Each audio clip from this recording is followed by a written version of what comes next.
से तीसरे नंबर पर लाने का काम करेंगे। तीसरे भाई और बहनों, मोदी जी ने 10 साल में इस देश के गरीब, पिछड़ा वर्ग के लोग, दलित और आदिवासी के कल्याण के लिए ढेर सारे काम किए हैं।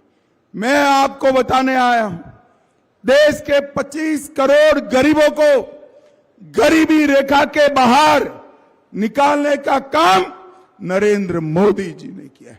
80 करोड़ गरीबों को प्रति माह, प्रति व्यक्ति 5 किलो मुफ्त अनाज देने का काम नरेंद्र मोदी जी ने किया है। और तीसरी बार प्रधानमंत्री बना दो, 29 तक 5 किलो अनाज मुफ्त में मिलता रहेगा। भाइयों बहनों, मिलता रहेगा।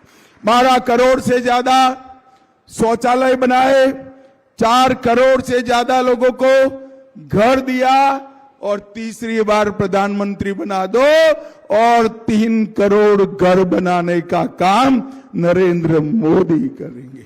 10 करोड़ लोगों को उज्ज्वला का गैस दिया, 14 करोड़ लोगों को नल से जल दिया। और मैनपुरी वालों बताओ भाई, कोरोना का दोनों टीका लगा है या नहीं लगा है? हाथ ऊपर कर कर बताओ, लगा है या नहीं लगा है? किसी को 4 आना भी खर्चा हुआ है क्या? हुआ है? ऊपर से चाय पिलाकर मोदी जी ने टीका लगाया है ना भाई। अबे अखिलेश बाबू कहते थे ये तो मोदी का टीका है, मत लगाइयो, ये तो अच्छा है, इनकी कोई सुनता नहीं है। पूरे देश ने टीका लगाया। एक दिन डिंपल भाभी को लेकर रात को खुद भी टीका लगाए।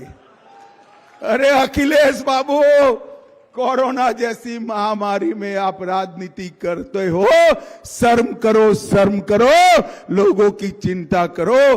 अरे वो करे कि न करे, हमारे और आपके प्रिय नेता नरेंद्र मोदी जी कर रहे हैं। नरेंद्र मोदी जी, ये समाजवादी पार्टी ऐसा कहती है कि हम यादवों के खैर ख्वाह हैं। मैं आज यहां पर मैनपुरी की धरती पर बताने आया हूं, मुलायम सिंह जी मुख्यमंत्री बने या नहीं बने? अरे यार बोलो ना, बने या नहीं बने? उनके बाद में मुख्यमंत्री मुलायम सिंह जी का बेटा बना। उनके निधन के बाद सांसद उनकी बहू बनी। उसके बाद इस बार कन्नौज से खुद अखिलेश लड़ रहे हैं, मैनपुरी से डिंपल जी लड़ रही है, फिरोजाबाद से भतीजा अक्षय लड़ रहा है, बदायूं से आदित्य यादव लड़ रहा है, आजमगढ़ से धर्मेंद्र यादव लड़ रहा है। मैं आज अखिलेश जी को पूछने आया हूं, अखिलेश जी, और कोई यादव नहीं मिलता, अपने कुनबे में ही मिलता है क्या? ये कैसा आपका यादव प्रेम है भाई? जो कुछ भी है अपने कुनबे में डालो। अरे ये किसी के नहीं है, अपनी सोते हैं। समय आ गया है ये परिवारवादी पार्टियों को समाप्त कर नरेंद्र मोदी के नेतृत्व में मैनपुरी में कमल खिलाने का समय आ गया है। भाइयों भाई, यहां वो कहते हैं कि हम पिछड़ा समाज के हामी। मैं आज मैनपुरी की जनता को बताना चाहता हूं, बाबूजी कल्याण सिंह से ये बड़ा पिछड़ा समाज का नेता कौन होता है? कौन होता है बताइए? कोई नहीं होता। 500 मीटर दूर जाना था, आप नहीं गए और अंसारी के वहां 500 किलोमीटर गाड़ी चलाकर गए। क्या आप खाक पिछड़ा समाज का नेतृत्व करेंगे? भाई और बहनों, ये किसी के नहीं है, अपनी वोट बैंक के है। और मैं मैनपुरी में कह कर जाता हूं, डर मत रखना, कोई अगर छेड़खानी करेगा तो चुनाव आयोग उसको उल्टा लटका कर सीधा कर देगा। चिंता करने की जरूरत। इन लोगों को आदत पड़ी है सपा के गुंडों से बूथ लुटवाने की, मगर इस बार हमने जयवीर सिंह को लड़ाया है, संजीदगी के साथ भारतीय जनता पार्टी को जिताना है। भाई और बहनों, इनके शासन में समग्र यूपी में गुंडों का राज था।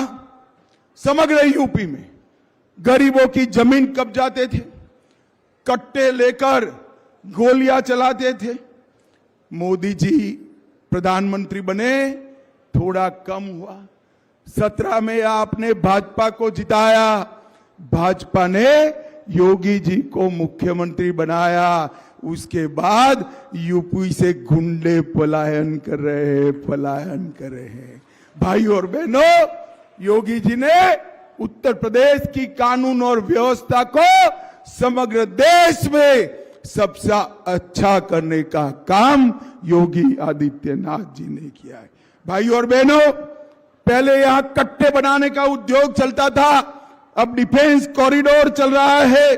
पहले वाहन चोरी करने का काम चल रहा था, अब वाहन बनाने का काम चल रहा है। पहले चेन स्नेचिंग करने का काम चलता था, अब यहां पर मेडिकल डिवाइस बनने के कारखाने लगे हैं। उत्तर प्रदेश को मोदी जी ने बदलने का काम किया है। अखिलेश जी, मैं आपको कह रहा हूं कि इस बार पश्चिम से एक हवा चली है, वो भारतीय जनता पार्टी की चली है। पश्चिम से चली हुई हवा वाया मैनपुरी आजमगढ़ तक सब जगह समाजवादी पार्टी और कांग्रेस का सुपड़ा साफ कर देगी। भाई और बहनों, मैनपुरी में जसवंत नगर, इटावा व सिकोहाबाद का राष्ट्रीय राजमार्ग चौड़ा करने का काम मोदी जी ने किया। औरैया इटावा राजमार्ग का चौड़ीकरण करा, अमुना एक्सप्रेसवे के अंडरपास और संपर्क मार्ग के निर्माण किए। तीर्थ पर्यटन को बढ़ावा देने के लिए मयन ऋषि के आश्रम और कुंड का जीर्णोद्धार करा। समान पक्षी विहार का विस्तार किया। 180 करोड़ से पर्यटन विभाग ने 180 करोड़ से अलग अलग योजनाएं दी। ग्रामीण आवास 24,000 आवास बनाए। 5 लाख लोगों को आयुष्मान भारत योजना।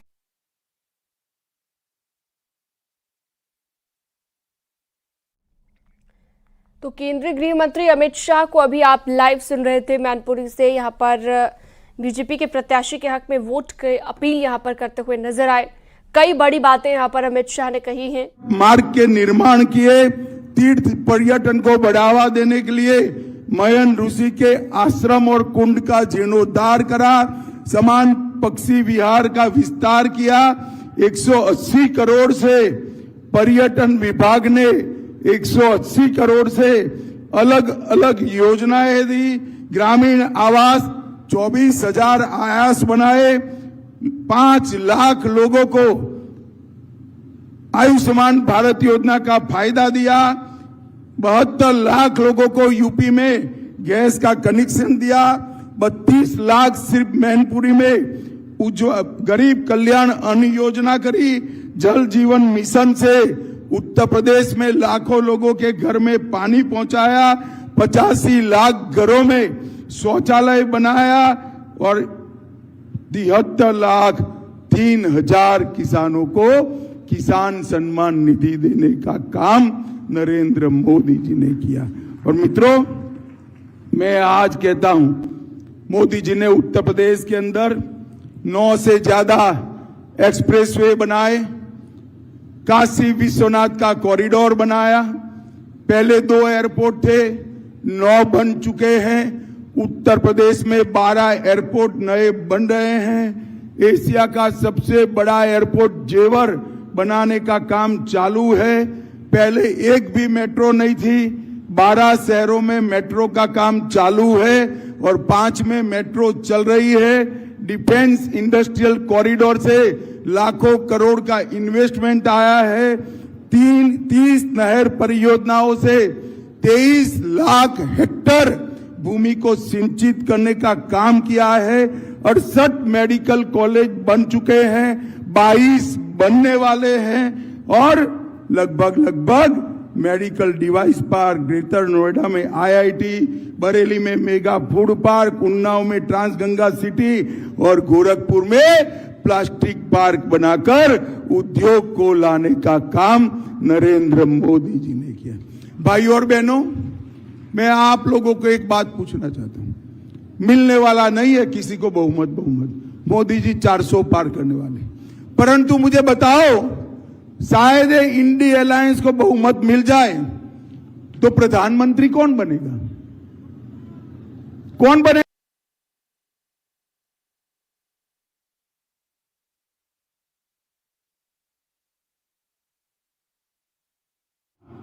ये देश को सुरक्षित कौन करेगा?